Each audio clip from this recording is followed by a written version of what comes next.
Bonjour à tous, bienvenue sur ma chaîne. Aujourd'hui, on se retrouve pour une nouvelle vidéo. Je suis super excitée parce que aujourd'hui, on va parler d'un sujet qui me tient particulièrement à cœur. On va parler de la santé mentale et plus spécifiquement de la santé mentale dans la communauté noire. Parce que je suis une femme noire, donc ça me touche aussi. Et mon but, c'est vraiment de vous donner les armes pour savoir comment appréhender la question et casser le tabou qu'il y a autour de la santé mentale chez les noirs. Générique. I see a bad gal walking. I'm like, what's poppin'?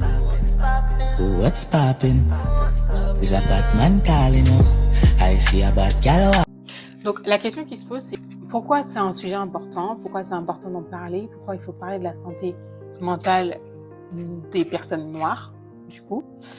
Alors, d'après des études, les personnes issues des minorités ethniques, et notamment les personnes noires, peuvent faire face à des défis spécifiques en matière de santé mentale, le racisme, les discriminations, mais aussi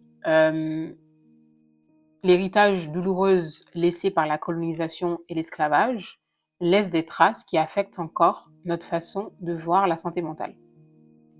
Aujourd'hui, mon but aujourd'hui, c'est de vous aider à mieux comprendre ces défis et voir comment on peut avancer ensemble. Les défis uniques de la communauté noire face à la santé mentale. Il y a plusieurs facteurs, comme je l'ai dit tantôt, qui rendent la santé mentale un sujet tabou, un peu touchy dans notre communauté. Tout d'abord, les stéréotypes et la pression sociale. On entend souvent des phrases comme il ne faut pas se plaindre. Je pense qu'on est tous d'accord sur le fait de dire que on a déjà entendu nos parents nous dire ouais, t'as un poids sur la tête, arrête de te plaindre, t'as à manger, arrête de te plaindre.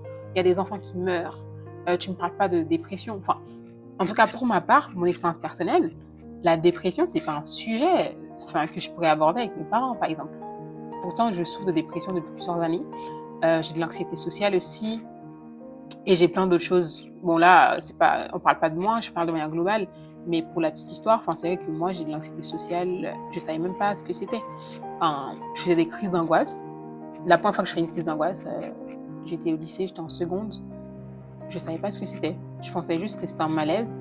Et pendant des années, les médecins savaient pas ce que j'avais. Parce qu'à chaque fois, ils me disaient mais rentrez chez vous, vous allez bien. J'avais du mal à respirer, je pleurais, j'avais la sensation de mourir, une douleur au niveau de mon estomac, etc. Mais je savais pas ce que j'avais. Je l'ai su il y a quelques années, on va dire. Peut-être 2, 3 ans. Non. Ouais, je pense 3, 4 ans. 3, 4 ans, quand j'ai commencé la thérapie, d'aller voir une psy, etc.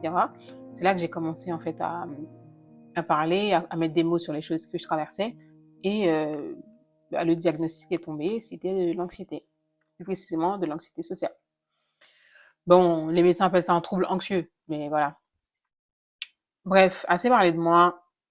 Le deuxième point que je veux aborder, c'est le manque de confiance envers le système de santé. Le problème, c'est qu'en fait, il y a très peu de thérapeutes, de psychologues, etc. noirs. Et pour parler à quelqu'un de santé mentale, c'est un peu touchy. Je sais qu'il y a beaucoup de personnes noires qui préfèrent aller voir une psychologue noire parce que il y a aussi ce côté communautaire, dans le sens où cette personne est plus apte à comprendre nos besoins, nos désirs aussi sur le moment. Paradoxalement, une personne blanche pourrait peut-être pas forcément s'identifier à ce qu'on raconte, à ce qu'on dit et à nos expériences. Moi, j'ai eu 2 psys depuis que j'ai commencé à aller en thérapie. La première, elle était métissée, arabe, arabe blanche, je crois. Et la deuxième, vu son nom de famille, je pense qu'elle doit être arménienne. Donc elle n'est pas noire. Je n'ai jamais eu de psy noire. Pourtant, j'ai eu de très très très très très très très bonnes expériences avec ces 2 femmes-là. C'était des femmes. Je pense que je me sentais aussi plus en sécurité pour parler avec des femmes. Après, ça dépend des gens, tu me diras. Mais honnêtement, c'est vrai qu'il y a très peu de personnes qui nous ressemblent. Donc les gens, ils ont peur d'aller s'ouvrir, entre guillemets, comme on dit chez nous, laver notre linge sale devant quelqu'un d'autre. Qui plus est, ne nous ressemble pas et fait partie de notre communauté. Comment ces défis se manifestent concrètement? Ces défis se manifestent de manière différente dans la vie quotidienne, Parfois, ça peut être un sentiment d'isolement, la peur d'exprimer ses émotions, le fait de se sentir incompris quand on parle de son mal-être, le fait que les gens ils balayent sous le tapis nos émotions, qu'ils prennent pas en compte, qu'ils se disent ouais mais qu'est-ce que tu me racontes, tu me parles de dépression alors que tu es en train de sourire ou t'as pas l'air d'être malade. Parce que c'est aussi ça le problème. Les problématiques qui sont liées à la santé mentale sont invisibles, pourtant elles existent bien. Parce que là, je vous parle de l'anxiété sociale, ça se manifeste aussi physiquement parce que quand tu fais une crise d'angoisse, on voit que tu souffres. Mais le mal-être, il est interne et pas visible à l'œil nu. Donc c'est pour ça que les gens, ils accordent beaucoup moins d'importance aussi à ça. Et la question moi que je vous pose, quand vous avez mal à la tête, vous avez de la fièvre, la grippe, le Covid, je ne sais pas, j'en passe, l'automatisme, c'est d'aller sur Doctolib, de prendre un rendez-vous parce que physiquement, ça ne va pas. Quand tu te casses la jambe, tu vas aux urgences. Donc l'automatisme, c'est toujours d'aller chercher de l'aide physiquement quand ça ne va pas. Pourquoi, quand mentalement, vous n'allez pas bien, vous ne faites rien? Pourquoi, quand on ne va pas bien mentalement, on ne se dit pas oh, « je fais une pause, je coupe tout, parce que là, ça va pas, j'ai besoin de me recentrer sur moi, j'ai besoin de faire des choses pour aller mieux, je suis pas bien ». C'est parce qu'en fait, on est tellement habitué, enfin, je parle dans la communauté noire, hein, il y a ce besoin tout le temps d'être fort, qui est lié aussi justement au traumatisme lié à la colonisation et à l'esclavage. Et donc, on a ce besoin constant d'être sur nos gardes, d'être fort, et on a du mal à lâcher prise. Oui, allô? Désolée, on m'a appelé.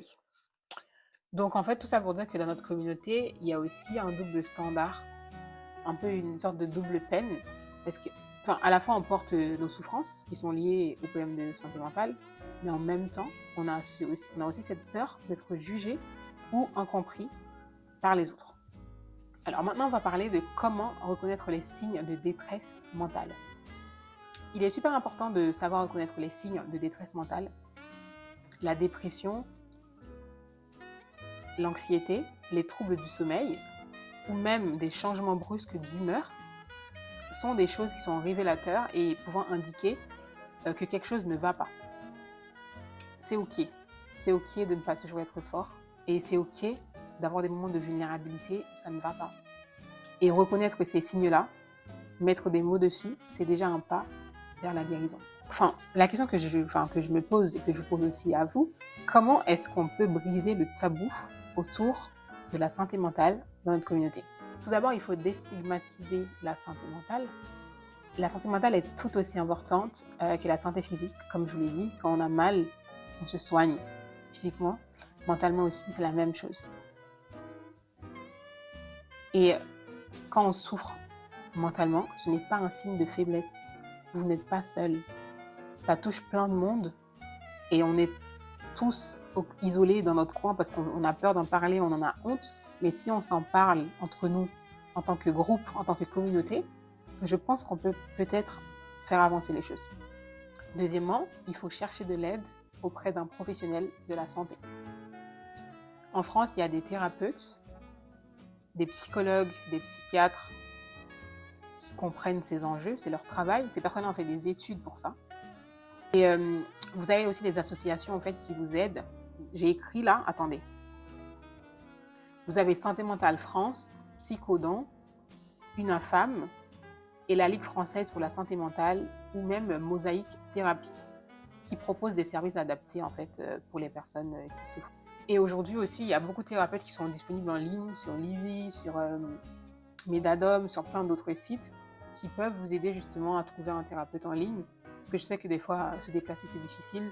Oui, on a peur d'être dans le même espace que la personne. Donc, si vous préférez aller voir un psy en ligne, c'est aussi possible. Il faut savoir que vous avez 5 séances gratuites. Après, il faut voir quelles sont les modalités pour ça. Mais vous avez 5 séances gratuites chez la psy qui sont remboursées par la sécurité sociale. Je vous mettrai en barre d'infos un lien qui parle de ça, un article qui parle avec les modalités, etc. pour les personnes qui sont intéressées. Et troisièmement, le soutien communautaire, parler avec des amis, avec des proches, avec la famille, etc., des choses qui vous touchent, ne restez pas seul. Et aussi prendre du temps pour soi, c'est super important. Soyez un peu égoïste parfois. Faites des choses pour vous, faites des choses en solo, appréciez votre propre personne, etc. Faites-vous des cadeaux, prenez soin de vous, parce que le mental est tout aussi important que le physique. Et quatrièmement, j'ai mis prendre soin de soi. Alors, pour prendre soin de soi, on peut faire plein de choses. J'ai mis la méditation, ça aide beaucoup à aller mieux. D'ailleurs, la méditation a énormément de bienfaits sur votre santé, vous ne vous rendez pas compte. Je vous conseille vachement de méditer. Le sport, les activités artistiques ou même les pratiques spirituelles, ce sont des choses qui peuvent réellement vous aider à aller mieux. Alors, si vous vous sentez concerné par toutes les choses que j'ai dit plus tôt, n'hésitez pas à en parler autour de vous, parlez-en à vos amis, à vos proches, à vos familles, à quelqu'un de confiance. N'hésitez surtout pas aussi à aller chercher de l'aide auprès d'un professionnel de santé. Essayez de vulgariser la chose autant que vous le pouvez. Comme ça, tous ensemble, on va dire non à la stigmatisation. Ensemble, on va créer un espace safe où on peut parler, où on peut être vulnérable, où on peut être faible, entre guillemets. Un espace dans lequel on va pouvoir s'exprimer sans jugement, parce que les problèmes de santé mentale ne sont pas réservés qu'aux personnes blanches. Ça nous touche aussi et il faut casser le tabou autour de ça. Voilà, c'était tout pour moi. Merci d'avoir regardé la vidéo jusqu'au bout. Ça me fait plaisir énormément. J'espère qu'elle vous a apporté quelque chose de positif. N'hésitez pas à partager vos expériences en commentaire. Et si vous avez des questions aussi, n'hésitez pas à poser vos questions. Je suis là pour vous répondre. Après, je précise, je ne suis pas professionnelle de la santé. Je ne suis pas thérapeute. Je suis juste une jeune femme noire qui souffre aussi de problématiques liées à la santé mentale et qui est là pour vous partager son expérience et son petit bout de connaissances, etc. Par rapport à ce qu'elle a vécu aussi. Donc voilà, j'espère que cette vidéo vous a parlé à un moment donné. Et encore une fois, on est ensemble, vous n'êtes pas seul, prenez soin de vous.